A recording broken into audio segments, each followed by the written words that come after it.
Hello guys, smile উর্পিত blog চ্যানেলে তোমাদের সবাইকে স্বাগত জানিয়ে আজকের ব্লগটি শুরু করছি। আশা করি তোমরা সবাই খুব ভালো আছো, আমিও কিন্তু খুব ভালো আছি।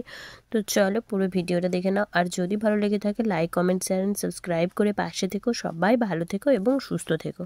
তো এখানে দেখো আমি রান্না বসিয়েছি। তো সন্ধ্যাবেলায় রান্নাটা বসিয়ে দিয়েছি তাড়াতাড়ি করে। তো দেখো ওদিকে বসিয়েছি ভাত, আর এদিকে করব সেদ্ধ রান্না।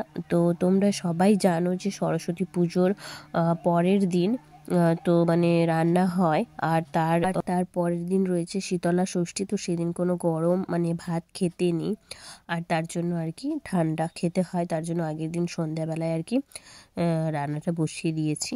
তো তো আগে একে একে করে সমস্ত কিছু ভাজা করে নেব।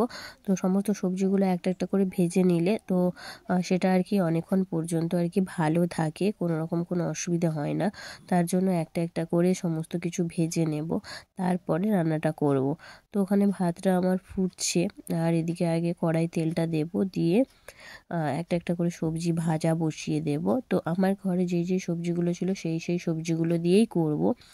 তো তারপরে দেখো এখানে কড়াটা ভালো করে গরম করতে দিয়েছি, কারণ কড়াটা হিট হলে না তেলে সবজিগুলো দিলে সেটা ভাজা খুব সুন্দর হয়। কিন্তু হিট যদি কম হয় সেই তেলে কিন্তু সবজিটা দিলে কিন্তু সেটা কড়াই লেগে যায় বা ভালো ভাজাটা হতে চায় না। তো এটা খুব সুন্দর ভাজাটা হয়। তার জন্য একটু আর কি বেশিক্ষণ ধরেই হিটটা করছিলাম কড়াটাকে। তো হ্যাঁ, মানে একদম বেশি হিট করলে হবে না, তারই মধ্যে একটু হিট করতে হবে কড়াকে। তার জন্য জ্বালিয়ে দিলাম। আর ওদিকে সমস্ত সবজিগুলো আলাদা আলাদা করে রেডি করছিলাম আমি ততক্ষণে। মানে সমস্ত যে সবজিগুলো একসাথে ছিল সেগুলোকে সব আলাদা আলাদা করে দিচ্ছিলাম, কারণ আলাদা আলাদা করে ভাজবো তার জন্য। তারপরে এখানে দেখো কড়ার মধ্যে দিয়ে দিলাম তেল। এবারে তেল দেওয়ার পরে একটা একটা করে সমস্ত সবজি দিয়ে দেব।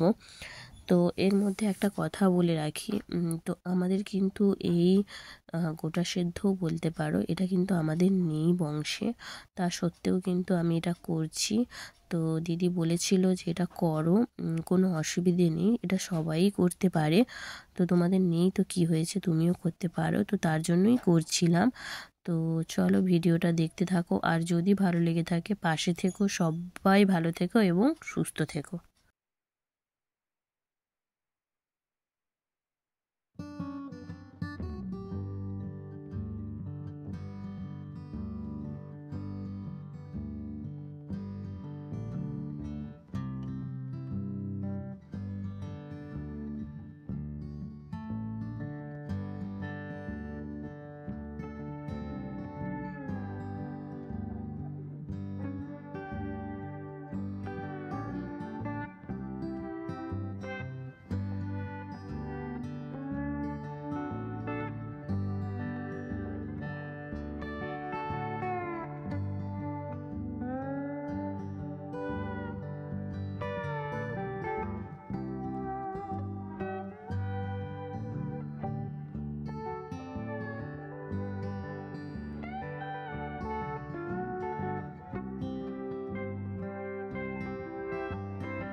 তারপরে দেখো এখানে সমস্ত সবজি আমার ভাজা হয়ে গিয়েছে। দিয়ে আমি কড়ার মধ্যে মশলা দিয়ে মানে 5 ফোড়ন, তেজপাতা, শুকনো লঙ্কা আর একটা বাটিতে করে আর কি হলুদ আর দিয়ে হলুদ, গুঁড়ো লঙ্কা দিয়ে আর একটুখানি আদা ঘষে সেটাকে মিক্সড করে নিয়ে কড়াই তেলের মধ্যে দিয়ে দিয়েছিলাম। তারপরে সমস্ত ভাজাগুলো একসাথে তুলে দিলাম, দিয়ে ভালো করে নেড়ে চেড়ে আর শুকনো শুকনো করে নেবো। কিন্তু সবজির মধ্যে কোনো রকম জল অ্যাড করিনি, সবজিটা আরও সুন্দর হয়েছে যার জন্য। আর এখানে দেখো আমার বোন নিয়ে এসছে সোনা পাপার জন্য হাগিস নিয়ে এসছে আর মুড়ি নিয়ে এসছে আর আটা। তো তারপরে এখানে আমার মা তো গুড়ের পায়েস করে পাঠিয়েছে, তো সেটা তোমাদের দেখিয়ে দিই। দেখো কত সুন্দর, আর খেতেও কিন্তু ততটাই টেস্টি হয়েছিল, খুব সুন্দর লেগেছে। তো আশা করি তোমাদের এই ভিডিওটা ভালো লাগলো। তো চলো সবাই পাশে থেকো। পুরো ভিডিওটা দেখার জন্য সবাইকে অসংখ্য অসংখ্য ধন্যবাদ।